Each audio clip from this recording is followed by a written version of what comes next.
Hi, I'm Sheldon. And I'm Catherine. And welcome to our channel.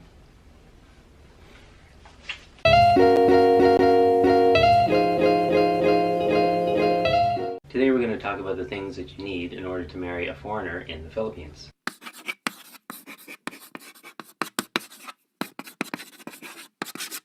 We got a question from one of our viewers whose name is Scott. I quote, I am getting married to an amazing Filipino. What paperwork, time frame, etc. did you have to go through? So I enumerated all the things that you need, where to get it, and how long it would take.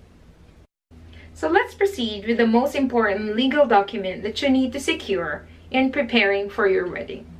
After all, you won't be allowed to have a church or civil wedding without this. To apply for the license, both of the parties must go to the local civil registrar of the city, town, or municipality where either one of them resides. Yes, you heard me right. Both parties. So if you're marrying a foreigner, you have to make sure that he or she is with you when applying for this document. So the marriage license will be issued on the 11th day after the 10-day posting period upon submission. And remember, license expires 120 days from the date it was issued. So let's talk about the things that you need to bring in applying for marriage license. So number 1, personal appearance. So just like what I said earlier, both of you must go to your local civil registrar. Number 2, the birth certificate, the original and the photocopy. You can get that at the PSA or the Philippine Statistics Authority. And when you apply for it, it'll be released on the day written on your receipt. Number 3, parental consent. So this is only applicable for those applicants who are 18 to 21 years old. So the father, mother, or guardian can personally appear with a valid ID or provide a notarized consent. For applicants between 21 to 25 years old, you might need a parental advice.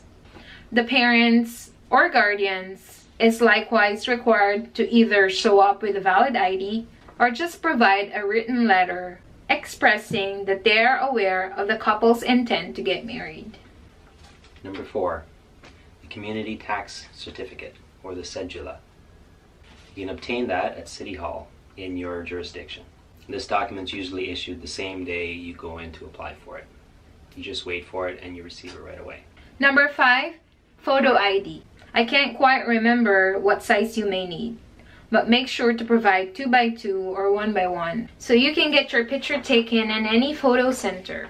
So in our case, they didn't ask for our photo ID. I don't know why, even though it was one of their requirements.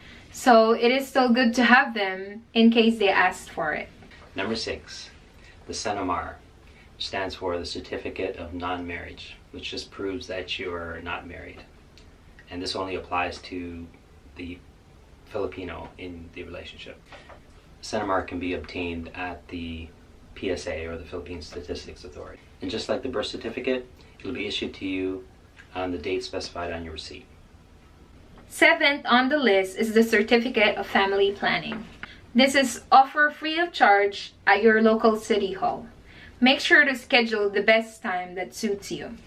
We didn't need to attend the family planning seminar, as the guy told us at the local civil registrar that the slots available will be at later time. So he gave us a choice. Either pay 1,500 pesos or wait for that later schedule. I knew there's something fishy going on during that time.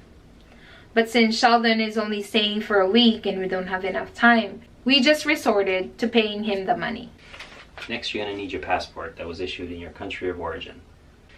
So if you were married before and you're divorced, or if you're widowed, then you also need to have your divorce certificate or death certificate for your former spouse. The certificate of legal capacity to marry. It's a document that you obtain from your embassy for your particular country in the Philippines, and it basically proves that there's no impediments to you getting married in another country. Although the certificate of legal capacity to marry is issued on the same day once you apply, you really need to be aware that some embassies have only certain time slots for that particular service. In our case, in Manila and in Makati, where this Canadian embassy was, they only had a time slot from 8 a.m. to 10 a.m. So you really need to be sure to be there before 8 so that you can get in there in that group of people that go in. Because after a certain period of time, they don't let new people come in. So there are things that you need to bring in order to secure a certificate of legal capacity to marry. So number 1, your partner should provide a birth certificate, original and photocopy. Number 2, passport.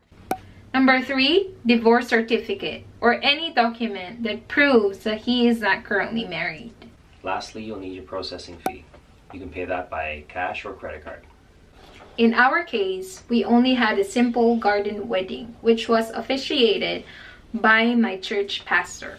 So we didn't need to provide all those requirements that Catholic churches require. If you are going for a Catholic church wedding, you might want to go to your parish church to inquire about those requirements. Well, that brings us to the end of this video. If you learned something new, please hit the like button. And if you have any questions, please don't hesitate to put it in the comment section. And all the links we talked about today are going to be placed down in the description below. Thanks for watching the video today. Hope everyone enjoyed it. If you did, please subscribe to the channel. And we'll see you next time. Bye. Bye. Okay, ready? Lastly, you're going to need your passport. Creepy.